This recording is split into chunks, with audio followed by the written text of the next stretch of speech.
Neste domingo, apoiadores de Jair Bolsonaro se reuniram na Avenida Paulista, em São Paulo, para um ato em apoio ao ex-presidente. Durante a manifestação, um grupo de skatistas apareceram no local e protestaram contra Bolsonaro. Meninada do skate aí, ó, gente. Hoje, apoio a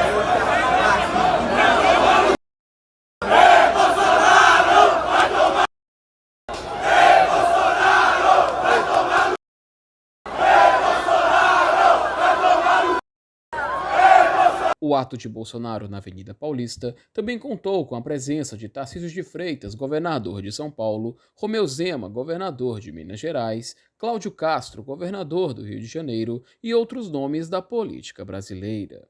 Para mais informações, acesse o portal Povo. Se inscreva no canal, link na descrição.